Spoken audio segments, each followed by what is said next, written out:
Donc avec cette image, je vais arrêter de parler de la netteté pour l'instant et on va parler du modelage des luminosités, qui est quelque chose qui vous intéresse, vous m'avez demandé et on devait de toute façon le voir. C'est vraiment les deux piliers de la retouche d'image.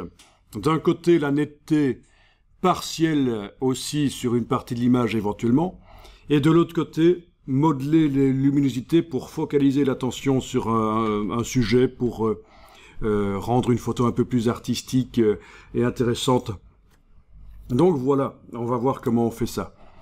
Alors, vous avez deux outils ici, hein, ce qu'on appelle la sucette, c'est ce que les utilisateurs qui ne connaissent pas, ils appellent ça la sucette, donc le densité moins, et vous avez le densité plus. L'éponge, qui est juste là, c'est pour gérer la saturation. Ça ne nous intéresse pas ici de saturer les couleurs par cette méthode-là qui est très vieille et que je vous déconseille totalement. Les deux outils ici sont également vieux et ils ne sont plus que très rarement utilisés. Mais je voudrais vous montrer comment ils fonctionnent parce que sinon, si je vous montre la technique moderne, vous allez peut-être venir après en disant « Oui, mais il y a aussi ces outils-là, c'est mieux. » Ben non, c'est moins bien en fait. Alors, ces outils sont des outils traditionnels en développement labo.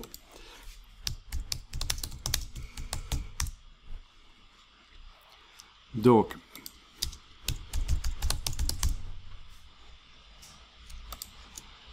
en gros, voilà.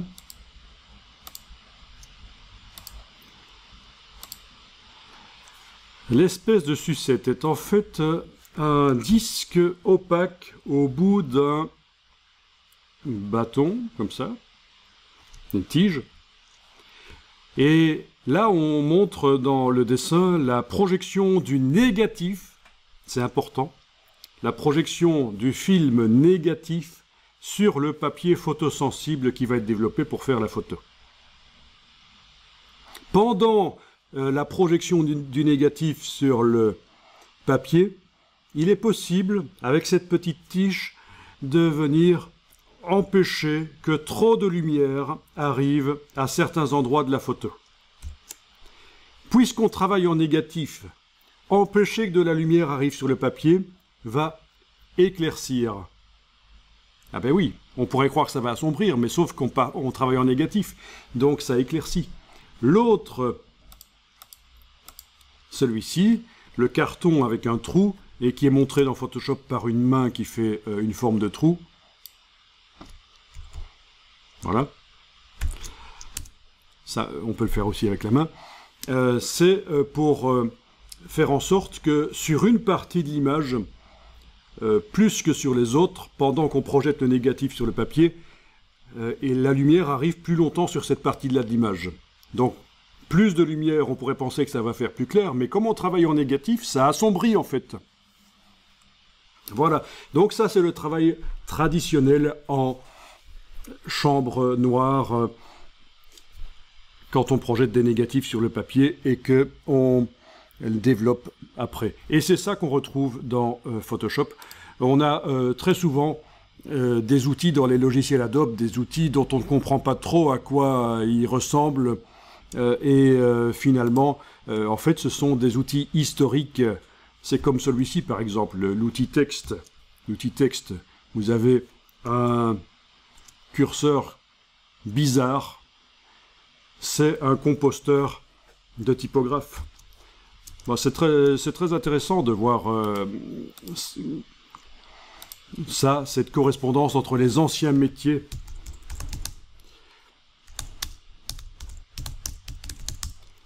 et les nouveaux.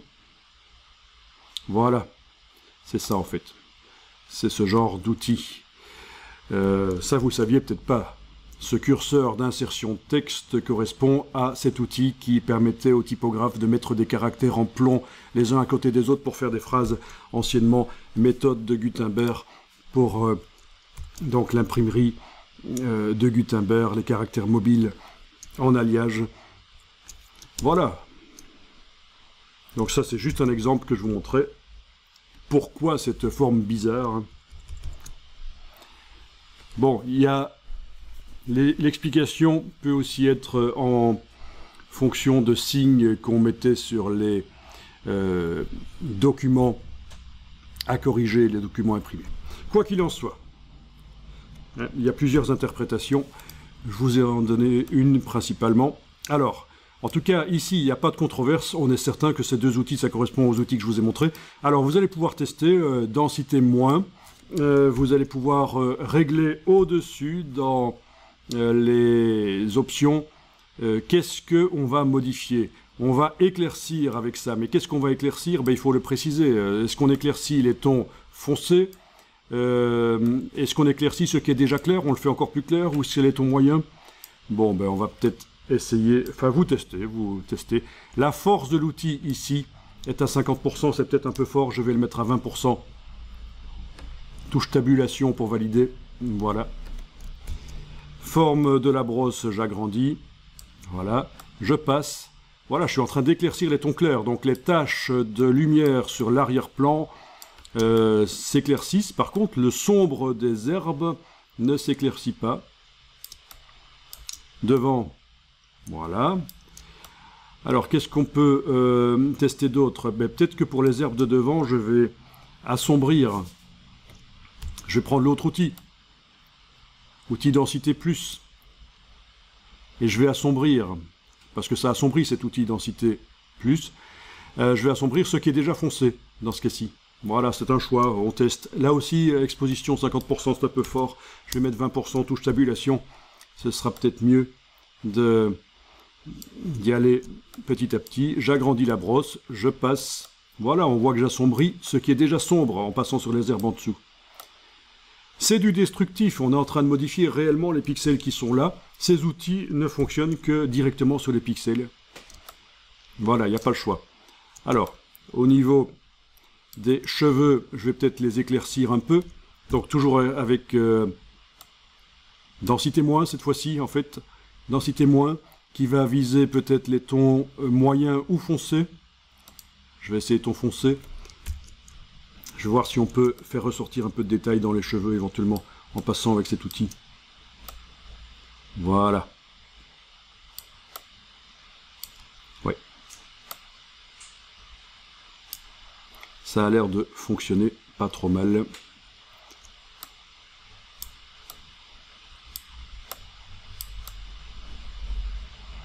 Voilà.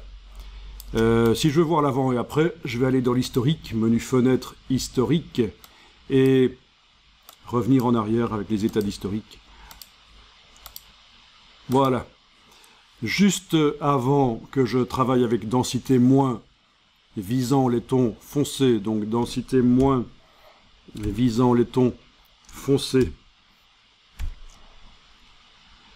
c'était comme ça les cheveux, et après, c'est devenu comme ça. Voilà.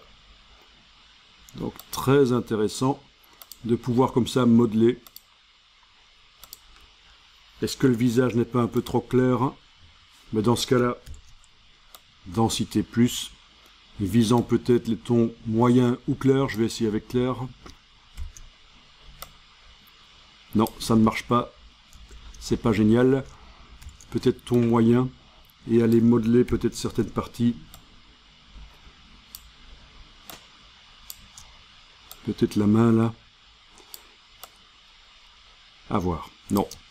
Ça n'apporte pas grand-chose finalement. Mais enfin, vous voyez le principe. On modèle les luminosités. Et à la fin, à la place de l'image originale, qui était ça, on obtient quelque chose qui est modelé. Donc à la place de ceci, je suis passé à ça rapidement.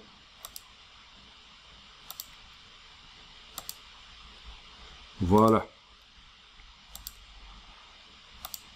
Et vous savez comment ça fonctionne l'historique. Si je me dis, tiens, les herbes de devant, l'image que j'ai améliorée là, c'est pas mal, mais sauf les herbes de devant, je me suis planté.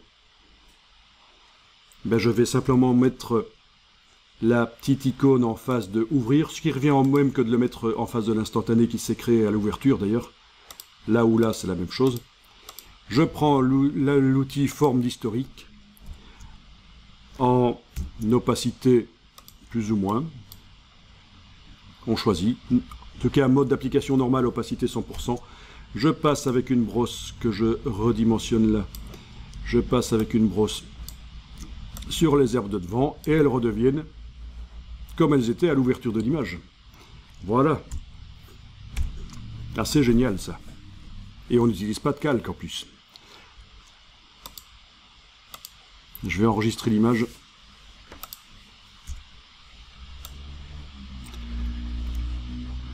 Réduire le nom.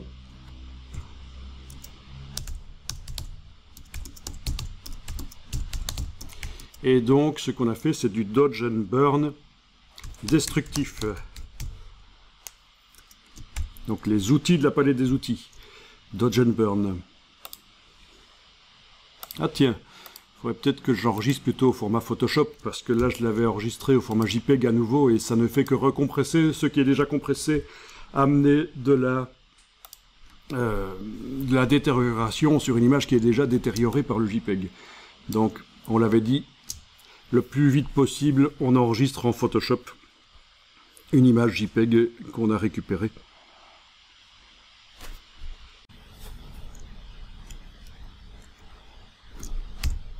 Donc, image retouchée.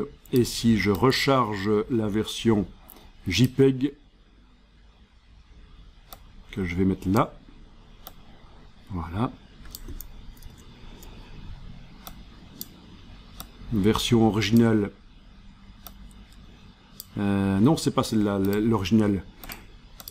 Ça, c'est celle que j'avais enregistrée par erreur en JPEG. Non, l'original de la fille, elle est là. Voilà, oui, c'est ça. À gauche, le JPEG original. À droite, la version retouchée. Et finalement, enregistrée en Photoshop, comme il faut.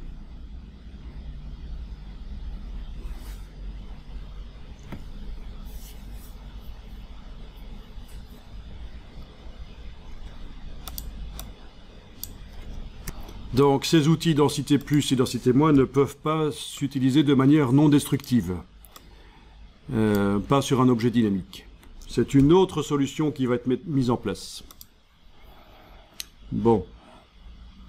Donc, il va falloir redémarrer de l'image JPEG originale.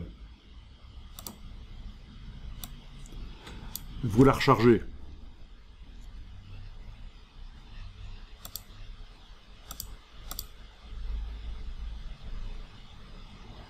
Ah, c'est génial, les noms longs comme ça, on ne voit pas l'extension, on ne sait pas si c'est la version PSD ou JPEG. Donc, je vais dans le dossier, ce sera pas plus mal. À propos des noms longs, sur Windows, vous allez être souvent ennuyé. Si vous mettez des noms longs dans des dossiers qui eux-mêmes ont des noms longs, vous savez qu'à un certain moment, vous atteignez une limite, ça vous dit quelque chose.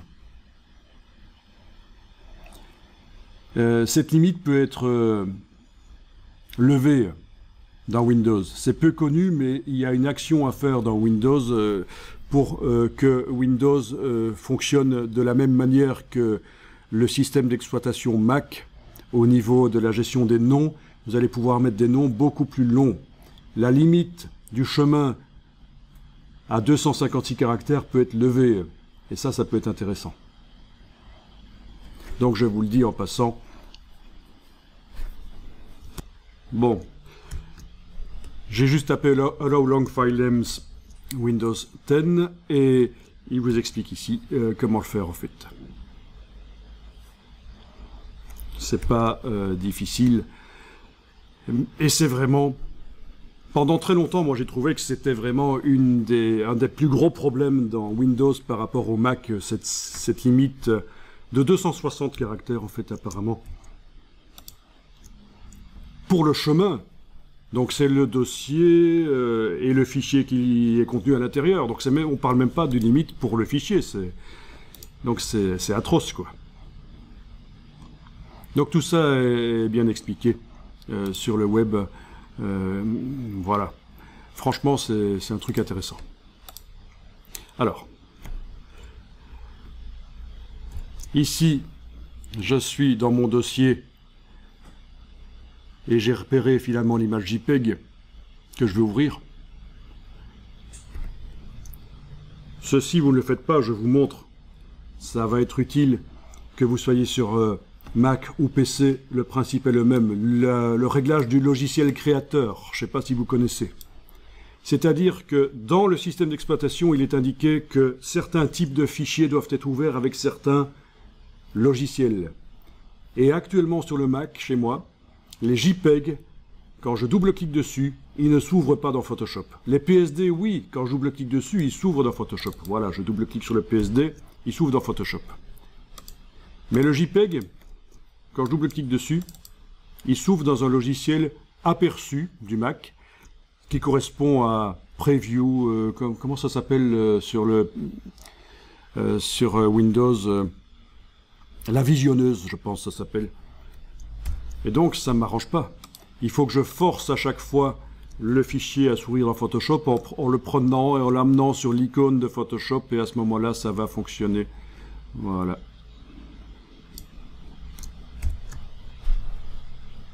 Voilà. Là ça s'est ouvert. Alors oui, en effet, il faut associer l'extension au logiciel qu'on souhaite utiliser. Sur le PC, il y a une manière de le faire. Je vous montre rapidement comment on le fait sur le Mac.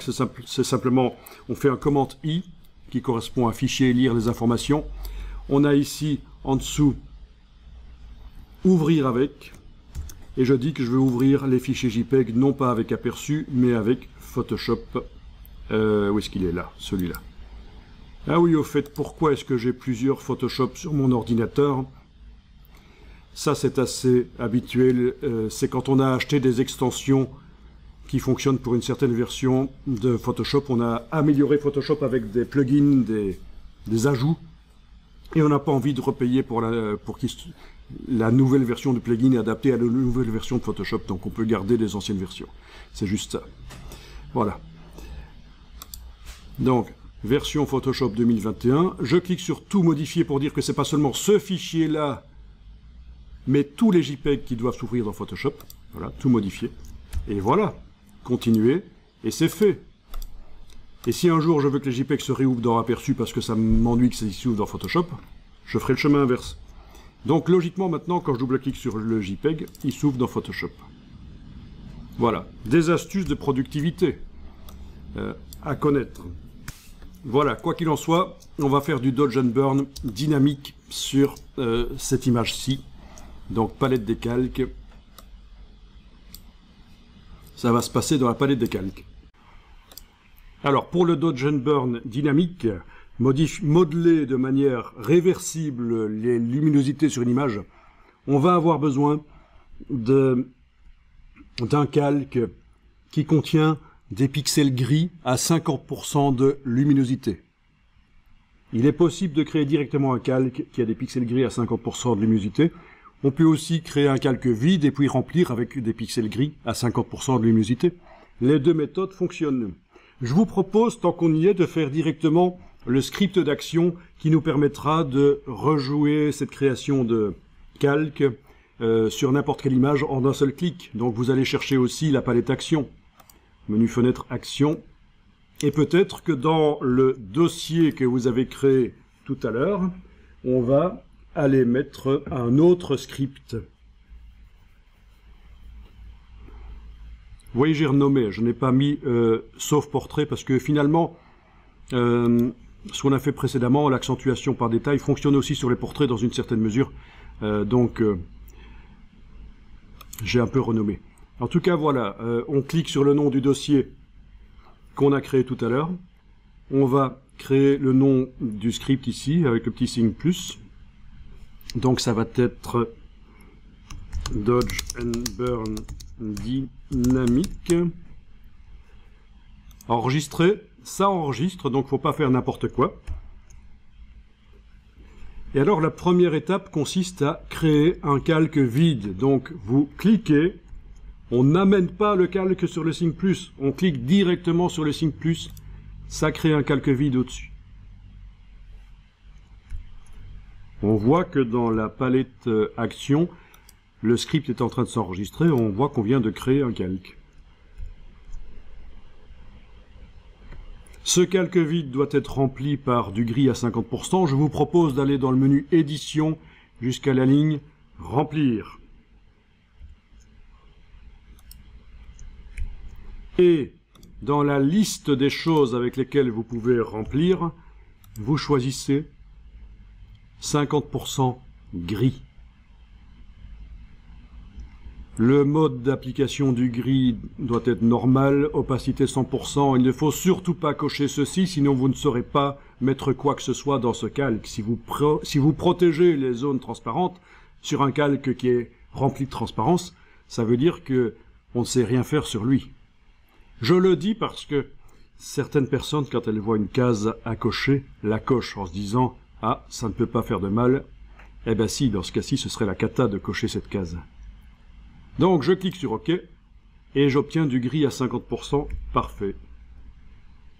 On voit qu'on vient de remplir le calque avec du gris. Voilà.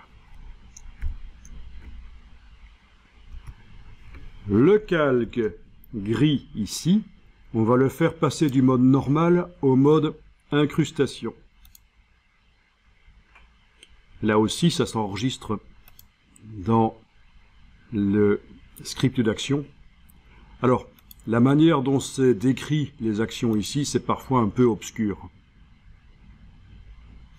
Si on lit et qu'on ne sait pas vraiment à quoi ça correspond, parfois, on ne va pas comprendre. Là, ça va, c'est encore compréhensible. C'est ça un petit problème des scripts d'action, c'est que ça met des noms bizarres parfois, des descriptions bizarres de l'action qui est faite. Alors, du coup, ce calque rempli de gris à 50%, il est affiché, il est à 100% d'opacité, et pourtant, on ne le voit plus du tout parce qu'il est en mode incrustation. Et on a fini, en fait, on a fini le script, sauf que, peut-être par sécurité, on pourrait faire ceci, ajouter un masque dessus, au cas où on aurait besoin de masquer une partie des choses, et peut-être même sur le calque d'arrière-plan le convertir en objet dynamique. Voilà. Comme ça, si on redimensionne l'image, tous les pixels originaux restent dedans, quoi qu'il en soit. Bien, on va arrêter l'enregistrement du script. Voilà, le petit carré. Donc, ta question, c'est le mode incrustation. Qu'est-ce qu'il fait exactement? Donc, c'est des calculs mathématiques entre les pixels du calque et les pixels en dessous, en fait. Et ici, j'ai tapé dans Google les modes de fusion de Photoshop. Et il y a une aide apparemment sur les modes de fusion. Voilà, description des modes de fusion. Et alors, si on va voir le mode incrustation, voilà. Je vais agrandir. Incrustation. Multiplie ou superpose des couleurs selon la couleur de base. Les motifs ou les couleurs recouvrent les pixels existants tout en préservant les tons clairs et les tons foncés de la couleur de base. Voilà, donc en principe, ça met de la couleur en préservant la luminosité de ce qui se trouve en dessous. Ça permet de coloriser éventuellement. Si on utilise un pinceau en mode incrustation. Ça, c'est pas écrit, mais c'est moi qui le dis. Voilà. La couleur de base n'est pas remplacée, donc la couleur sur laquelle on dessine, mais mélangée à la couleur de fusion. Donc c'est ça, c'est un mode qui respecte les luminosités. C'est pour ça que du gris à 50% ici, voilà, ça nous redonne l'image normale. Bien. Alors, la palette action, là je la mets sur le côté, on va utiliser le calque qui a été créé. Donc, c'est bien le calque en mode incrustation rempli de gris à 50% qui est activé. Vous avez bien vérifié que dans la palette action, ça n'enregistre plus. Le petit bouton n'est plus rouge ici. C'est important, sinon ça va bousiller notre script qui crée ces calques-là pour les images suivantes sur lesquelles on voudra faire ça. Waouh. Ok, donc le calque là est activé. On va aller chercher la palette couleurs, menu fenêtre, couleurs. Donc ça, c'est une palette qui n'existe pas nécessairement dans les vieilles versions de Photoshop. Il faudra procéder autrement, mais dans les dernières versions, elle existe. Alors cette palette couleur, vous l'avez en mode TSL comme elle est là actuellement, donc dans le menu de la palette couleur, cube de teinte, c'est bon pour vous. Parce que si c'est ça ou autre chose, c'est plus ennuyeux. Quoique, on arriverait quand même à s'en sortir. Cube de luminosité pourrait servir aussi, mais bon. Voilà, on va la prendre telle qu'elle est arrivée normalement. Alors vous avez une pastille à positionner. Il faut la positionner bien calée sur la gauche et vous choisissez l'intensité de gris. Et le principe, c'est que je vais choisir par exemple un gris clair, comme ça. Et au pinceau, dessiner avec une brosse assez grande et ça va éclaircir là où je passe. Je vais essayer sur les herbes de devant, voilà. On voit que je viens d'amener du gris clair en bas, ça a éclairci. Si je veux assombrir, c'est prendre un gris plus foncé et je passe. Il n'y a pas besoin d'annuler ce qu'on a fait avant. Voilà, j'ai amené du plus foncé en bas de l'image, ça a assombri. C'est comme ça que ça fonctionne. Je vais essayer d'éclaircir l'arrière-plan. Je prends du gris clair, je passe sur l'arrière-plan. Voilà. Alors, ce n'est pas du tout sur le masque qu'il faut le faire, non. Le masque servira à empêcher que certaines choses qu'on a faites ici, éventuellement, n'apparaissent pas. Mais le masque ne nous sert pas pour l'instant. Alors, je vais assombrir, mais avec un pinceau plus petit, et je vais voir ce qui se passe si j'assombris éventuellement la robe, là. Voilà. Voilà, on modèle, quoi. Alors, est-ce qu'on peut éclaircir les cheveux avec du gris plus clair, une brosse plus petite? Voilà. Ah tiens, ça aussi. Mais ça, c'est pas mal. D'éclaircir à cet endroit-là. Bien.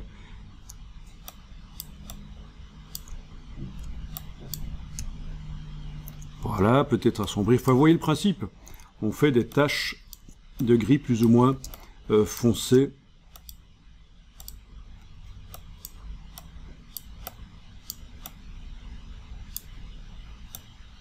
Plus ou moins claires, suivant qu'on veut éclaircir ou assombrir.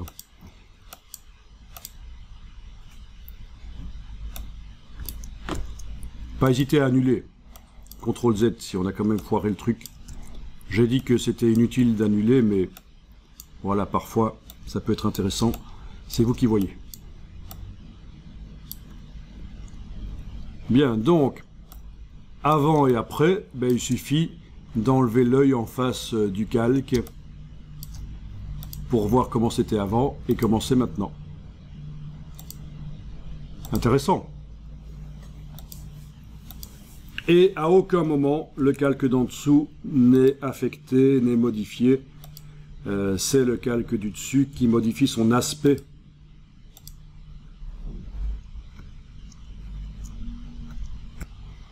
Voilà. Donc,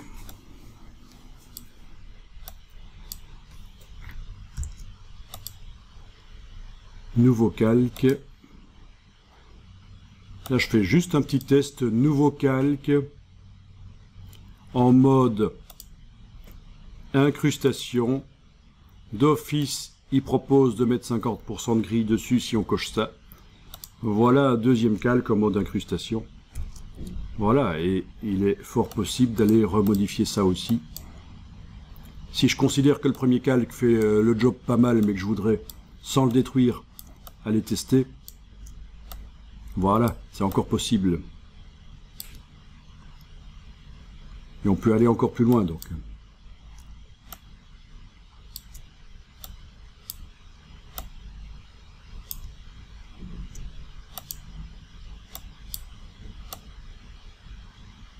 Voilà.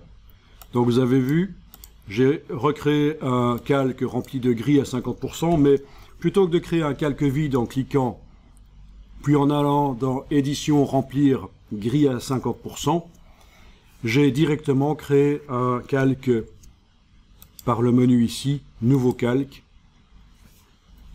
mode, incrustation, et j'ai coché couleur neutre. C'est l'autre manière de faire un calque gris rempli à 50%. Je ne vais pas le faire ici parce que je l'ai déjà fait une première fois. Et donc voilà, avec le premier calque que j'avais fait, j'avais obtenu ce changement-là dans la photo. Original, retouché. Puis avec le second calque sur lequel j'ai été mettre plein de petites taches aussi. Voilà. Et là, je dois juger quelle est la bonne version. Et en fonction des calques qui sont affichés ou pas, j'aurai la version qui me plaît. Voilà pour le Dodge & Burn dynamique.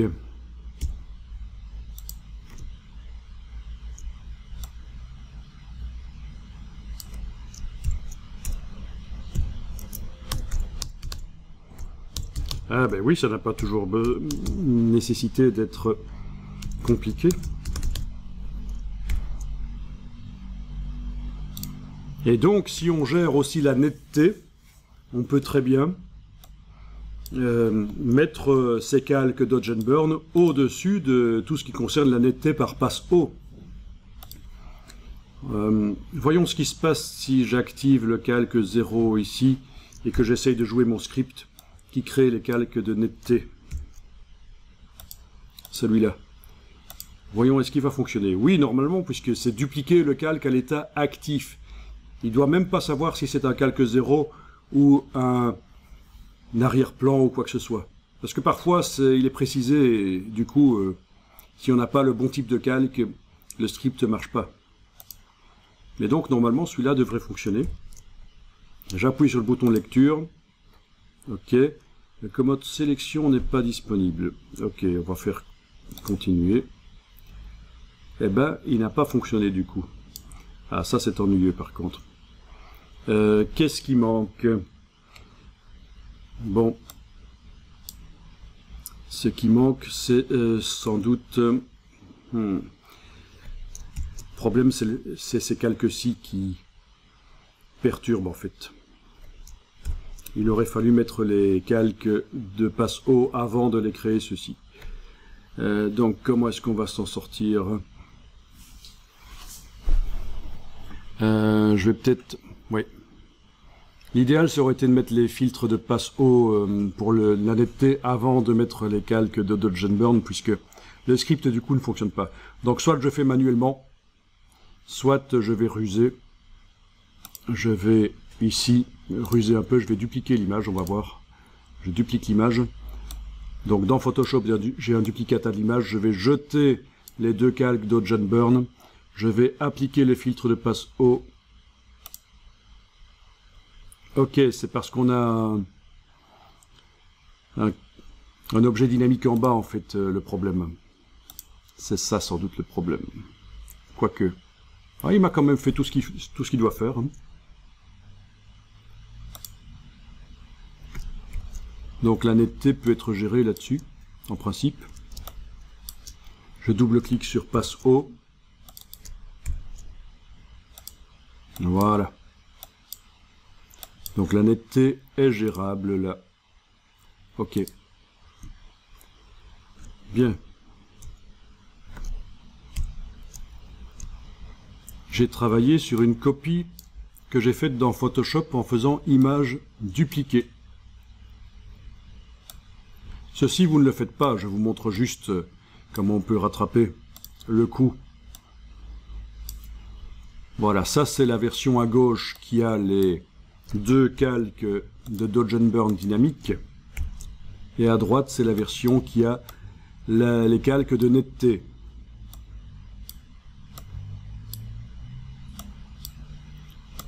Je vais activer l'image de gauche, activer les deux calques clic majuscule clic, les déplacer vers l'image de droite en enfonçant la touche Shift.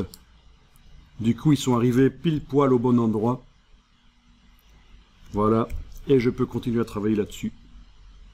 Donc là, j'ai tout ce que je voulais avoir, la netteté plus le Dodge & Burn. Les deux calques du dessus, c'est le Dodge & Burn. Le calque d'en dessous, c'est la netteté. Parfait.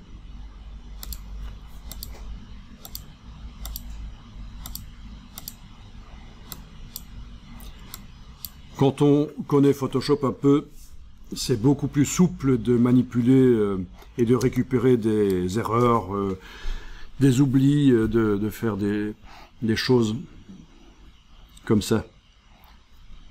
Souvenez-vous que quand vous déplacez un calque d'une image à l'autre, si vous enfoncez pas la touche majuscule, il va arriver n'importe où. Pour qu'il arrive exactement au bon endroit, c'est la touche majuscule. Shift. C'est ce que j'ai fait.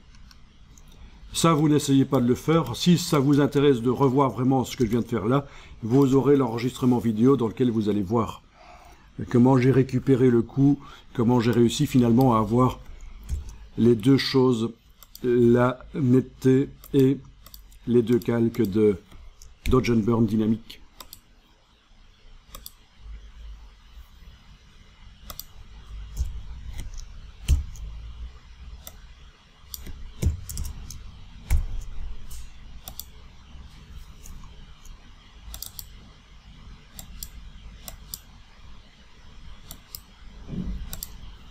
Voilà. Donc la netteté.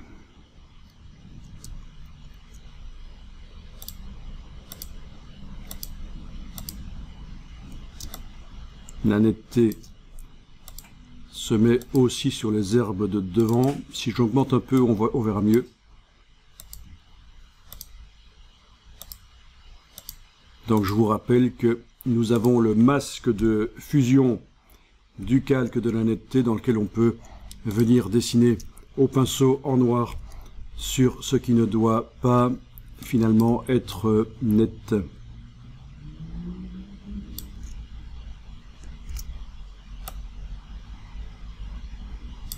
Voilà.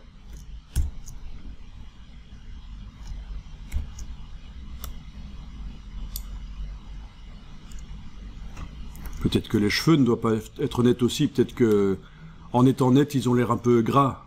Ah ouais, ça c'est le genre de choses qui peut arriver. Si la netteté va sur les cheveux, on a un effet gras qui n'est peut-être pas des plus heureux. Donc, il n'est pas idiot non plus de passer là sur les cheveux. C'est les yeux, la bouche qui doivent être éventuellement nets. Voilà. Donc là on voit clairement la forme du trait noir que j'ai fait dans le masque de fusion du passe-haut pour que ça ne se fasse pas sur les cheveux. Si je désactive le masque avec la touche majuscule, on voit avec et sans. Avec le masque là comme ça, sans le masque.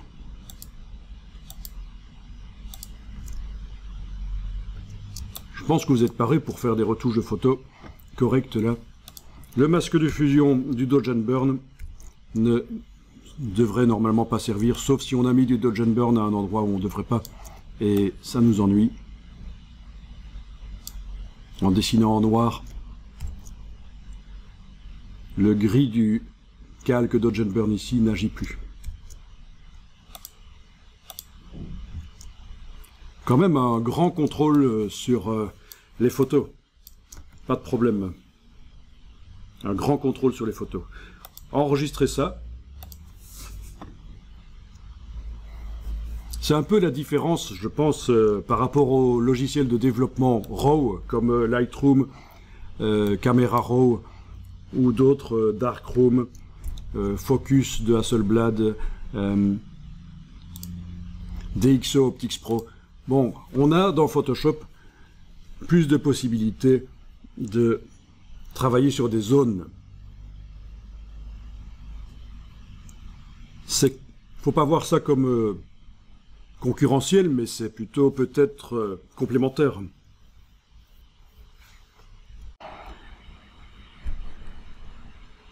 Alors tant qu'on y est, je vais vous montrer quand même la correction ciblée de couleurs. Regardez ceci. J'active le calque du dessus et je vais mettre un calque de réglage de type teinte saturation.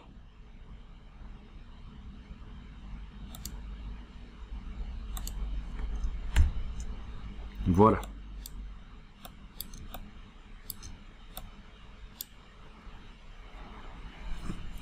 Si je veux modifier les verts, la saturation des verts, bon, si je modifie le curseur saturation ici, ça modifie tout, y compris la robe rouge. Bon, c'est pas ce qu'on veut, donc je remets à 0. C'est parce qu'on est en correction globale. Si je vise les verts, et que je désature, la robe ne change pas. Voilà. Et ça peut être intéressant. Comme correction. Alors, si je mets la saturation à moins 100, je remarque qu'il y a des verts qui ne se désaturent pas. Je vous laisse aller jusque-là et je vous explique comment ça fonctionne. Ceci dit, je trouve qu'au niveau esthétique, l'effet n'est pas mal, mais on imagine que vous voulez que tous les verts se désaturent. Vous voulez travailler, peut-être pas les désaturer complètement, mais en tout cas, agir sur tous les verts pour pouvoir gérer leur saturation. Et vous avez bizarrement certains verts qui se désaturent pas. Pourquoi? Parce qu'ils sont plutôt jaunes peut-être. Hein. Donc je vais vous montrer comment faire. Voilà, donc il faut juste faire un calque de réglage de type teinte saturation. La présence ou pas des calques en dessous n'a pas d'importance. Je pourrais d'ailleurs même les sélectionner, les jeter. Et voilà, on a un calque de réglage teinte saturation au-dessus du calque d'arrière-plan. Et en global, il modifie rien, tout est à 0. Et dans les verts, il modifie la saturation à moins 100. Ici, je vais quand même revenir en arrière parce que j'aimerais récupérer mes calques que j'avais créés. Donc j'ai fait CTRL Z, ils sont revenus. Mais donc voilà, ne pensez pas que ça fonctionne uniquement si vous avez fait les calques Dodge and Burn, dynamique et netteté par passe haut. Pas du tout.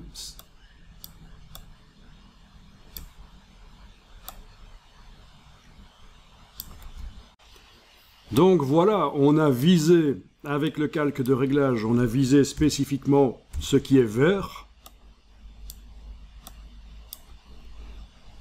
Mais ça ne modifie pas tous les verts. Alors ce que je vais faire, c'est agrandir le panneau. Je le déplace vers la gauche. Je vais dans sa petite case en bas à droite là, l'agrandir comme ça. Ben oui, il peut s'agrandir comme ça. Et alors vous voyez, évidemment ça prend de la place sur un écran qui n'a pas beaucoup de pixels pour la démonstration, mais c'est pas grave, on va y arriver. Si je descends donc sur les verts, parce que là on a l'impression que il ne fait rien, mais en fait c'est dans les verts que ça se passe. Vert, voilà. On a la saturation à moins 100. Voilà, et vous avez des petits indicateurs ici. Je vous rappelle que l'arc-en-ciel du dessus montre toutes les couleurs que l'image peut potentiellement contenir, et en dessous c'est ce qu'elles deviennent. Et qu'est-ce qu'on voit ici? On voit que ce qui est vert dans l'image devient gris. Progressivement, quand ça s'éloigne du vert, ça resature d'un côté ou l'autre. Quand ça devient de plus en plus cyan, c'est moins désaturé. Quand c'est de plus en plus jaune, c'est moins désaturé. C'est ça le principe. Entre les deux indicateurs verticaux, c'est complètement modifié par le réglage. Et entre un indicateur vertical et celui qui a cette forme-là, le réglage s'estompe progressivement. Ben oui, il y a une intégration du réglage fine, cette intégration dans la photo, sinon on verrait des zones, on verrait que c'est une retouche. Et ce qui se passe ici, c'est que certains des verts qui ne veulent pas se modifier, ben sont jaunes en fait, ils sont plutôt jaunâtres. Donc ce qu'on peut faire, c'est étendre la zone, ça peut se bouger. Ah oui, on peut même mettre ici et bouger comme ça, voilà. Voilà, vous bougez.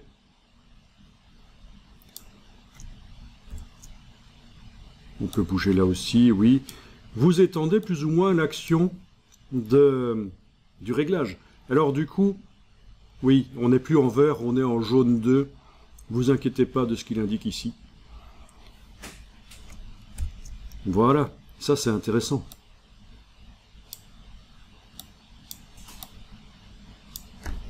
Donc là, visiblement, si je fais ça, comme ça, j'arrive à modifier tous les verts et les jaunes dans l'image, mais les rouges, qui sont en dehors de la zone d'action, ils ne se désaturent pas. La peau qui est basée sur du rouge non plus. Amusant ça. Donc je peux régler la saturation du vert autre chose que -100 quand même, pour obtenir ce que je veux obtenir. Donc à fond comme ça n'a pas grand intérêt. Il faut trouver le réglage en général. On va faire en sorte que ce soit un peu moins présent visuellement pour focaliser l'attention sur le personnage, évidemment. Et je pense que, en faisant comme ça, j'arrive à une couleur qui me semble être une couleur d'herbe. Si je me souviens vaguement à quoi ressemblent les herbes, vu que ça fait quand même 12 mois qu'on est en confinement, je ne vois que les herbes synthétiques des plantes Ikea au balcon de ma maison, jusqu'à présent. Non, je rigole. Voilà, donc ça peut être ça peut être intéressant. Si j'enlève l'œil en face du réglage, on voit avant-après.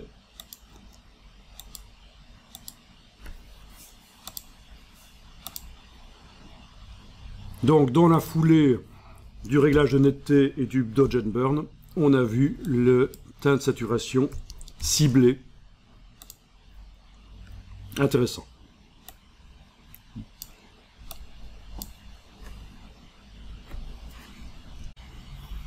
Voilà, la suite sur cette image, ça pourrait être ceci. Après avoir réglé les verts, ben, je peux créer un deuxième calque de type teint de saturation.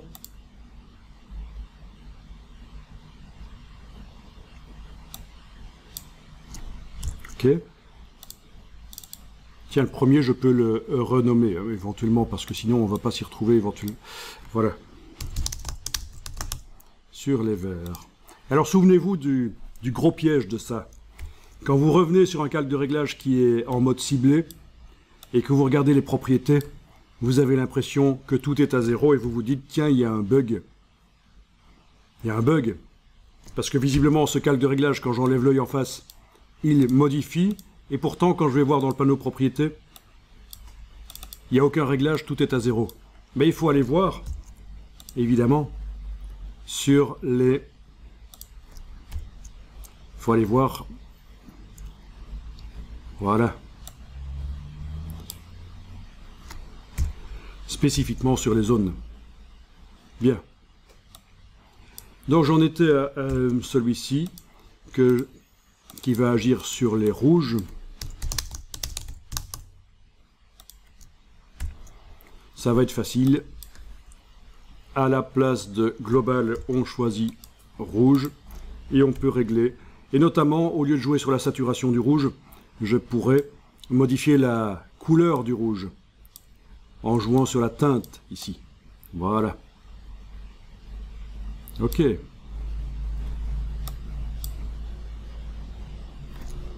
Il y a juste un problème, c'est que ça modifie aussi la couleur de la peau du coup. Est-ce que, avant d'aller voir si le masque va devoir être utilisé, pour empêcher que le réglage n'agisse à certains endroits, on va peut-être regarder si, en bougeant les curseurs ici, on arrive à cibler un peu plus le rouge et pas la couleur de la peau. En bougeant les curseurs. Et oui, je pense qu'on y arrive. Si ce curseur-là est trop à droite, comme je le mets ici, la peau est modifiée. Mais si on le met plus à gauche, la peau est moins modifiée. Voilà. Alors, on a toujours les lèvres rouges qui ont été transformées en... Voilà. Les lèvres rouges qui ont été transformées en violet. Voyons un peu ce que ça fait quand on enlève l'œil en face et qu'on le remet. Ouais, c'est bien ça, c'est le vêtement et les lèvres qui sont modifiés. Et un peu la peau quand même, il y a... Ok. Le bout des doigts, là, oui. Donc là, en plus de ce ciblage du teint de saturation, on peut aller dans le masque, dessiner en noir aux endroits où on veut que le réglage n'agisse pas.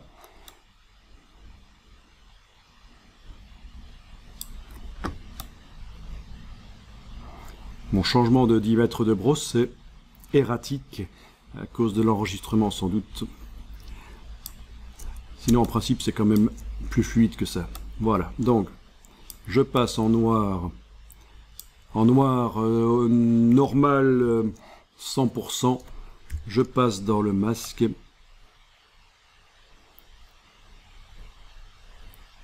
Et voilà. Alors, si je désactive le masque avec la touche majuscule Shift, la touche Shift, on voit avant et après, et voilà. Alors là, franchement, avec ces trois choses-là, vous pouvez aller loin au niveau de la retouche déjà.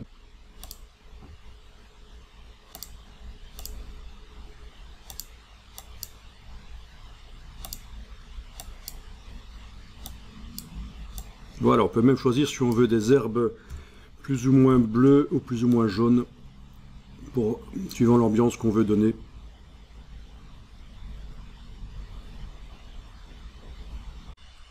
Alors, le teint de saturation, je ne vais pas le faire ici, ce que je vais expliquer là, mais on peut le cibler encore plus. C'est-à-dire que si avant de mettre le calque, vous englobez au lasso à bord flou une partie de l'image, le réglage n'agira que sur la couleur qui est là-dedans. Ça c'est intéressant, si vous avez d'autres couleurs ailleurs dans l'image identique et que vous ne voulez pas qu'elle se modifie, on peut cibler encore plus avec une sélection à bord flou de préférence, sinon on va voir le réglage apparaître sur le bord de la sélection. Ça c'est plutôt avancé, formation avancée, donc je ne vais pas en parler ici. Alors ta question c'était, peut-on mettre un calque de réglage qui est d'office rempli, avec le masque rempli de noir, il n'agit pas. Alors, quand il s'agit de mettre un masque de fusion sur un calque normal, le fait d'enfoncer la touche Alt quand on le met, fait un masque noir. Là, j'annule. Ça correspond à calque, masque de fusion, tout masqué. La touche Alt quand on clique sur l'icône de masque. Mais dans le cas d'un calque de réglage, c'est différent. Je vais ici activer le calque du dessus et mettre un calque de réglage. Un calque de réglage de type quoi, justement. Un calque de réglage, par exemple, de type noir et blanc. Vous voyez, essayons ça.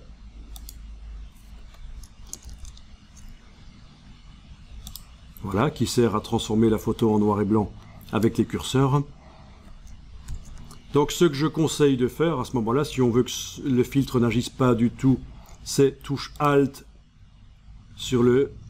Si on veut que le masque n'agisse pas du tout, si on veut que le masque n'agisse pas du tout, c'est touche Alt sur le masque. Il apparaît en grand.